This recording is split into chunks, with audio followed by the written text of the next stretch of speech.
Working on a painted box today, and working on wood is really great. I really like it, but it does require a little bit more prep than a canvas does.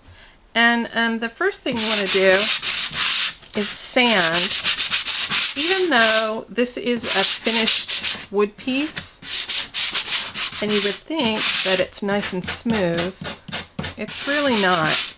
So I just have a fine sanding block, and I'm sanding with the grain. So for these bands, it's this direction,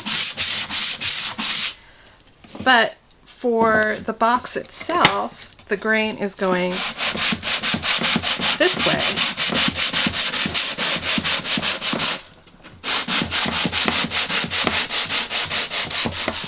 So always be aware of the direction of your grain and sand with the grain. And you also want to wipe away all the dust that sanding generates so that it's nice and clean. And you should be able to run your hand over it and not feel any little burrs or get any little splinters. Like there's one right here that I need to work on. And I like using sanding blocks because you can kind of let the foam conform to your piece. So like I want to hang it over the edge right here and get those little splinters that were stabbing me. So I'm going to sand this whole box, and I'm just going to go piece by piece, following the grain. Like the grain on this piece right here is going this way, so I want to sand back and forth. And I'm also going to sand the edges to make sure that there aren't any little splinters sticking out. And I should be able to run my hand over it and not feel anything. And I'm also going to sand the inside edges too, because I'm going to be painting the inside of the box, so both the inside and the outside have to be sanded. So you don't need to watch me do all of that. I'll do that off camera.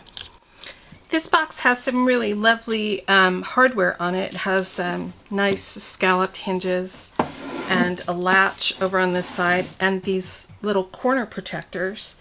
And rather than try and tape them off, I'm going to go ahead and remove them, which is what I've done with the top two. These are just nailed in, so there's probably a better tool for doing this, but this is an old butter knife that I keep in my tool drawer.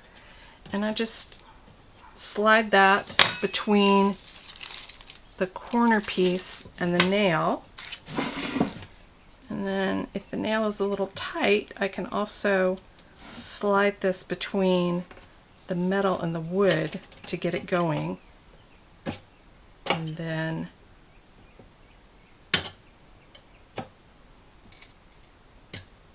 sometimes it takes a little persuasion. Here it comes.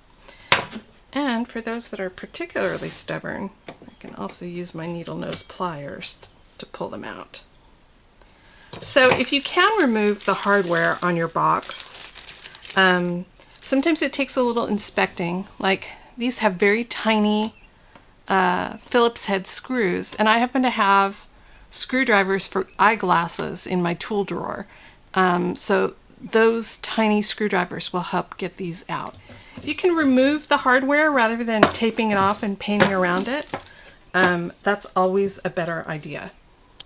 So I've taken all the hardware off and sanded this whole box, and now I have two separate pieces, which is great because I can work back and forth now while one piece is drying. I can work on the other one. And I also discovered that the dividers come out, which is kind of cool. So, and I've wiped this down with a paper towel to get all the dust off of it. And now what I want to do is seal this. Because I'm painting on wood with acrylics.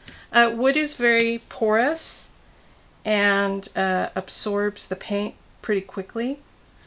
So I kind of want to seal this surface to keep the paint from sinking in. So I'm making up a little mix here of sort of 2 parts liquid matte medium, 1 part water. And I'm going to mix it up with my brush.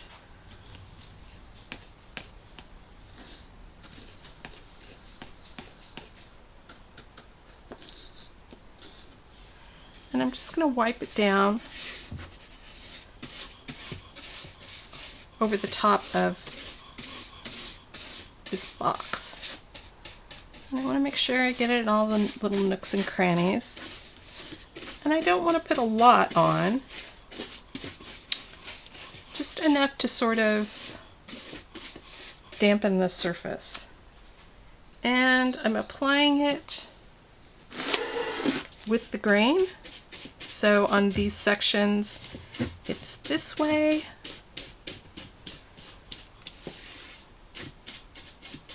And I'm doing that one little wipe against the grain to get it into the crevice, but then switching back to with the grain to help it seep in. And I'm going with the grain because it really does help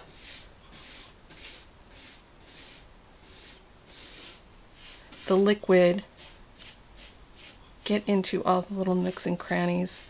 And sort of, I don't know, there's something about the grain and the directionality of it that makes it work better. Also, if you get the mixture a little too thick, so that brush strokes show, it's better to have them going with the grain than against it, because, you know, you've got the grain going this way and then you've got your brush strokes going the other way. It's kind of a traffic jam. So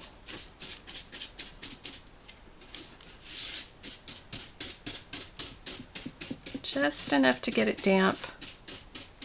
And you can sort of see the light reflecting off of it as you go, or at least I can.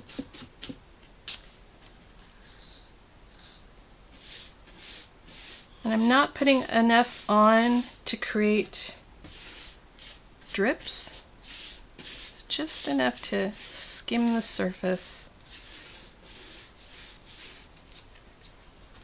And then when this dries, I'm going to do the sides and the other side of this. So you want to seal all the pieces of your box, all the wood surfaces, every side, the inside, the back side, everything gets sealed. Anything that might touch paint gets a sealer coat. My box has been drying overnight, and occasionally, especially on pine surfaces, the sealant will raise some of the grain so that the surface becomes less smooth and more, you can sort of feel the grain. If that happens, sand again, sand with the grain, and then seal with another coat. And just keep at it until your piece feels nice and smooth.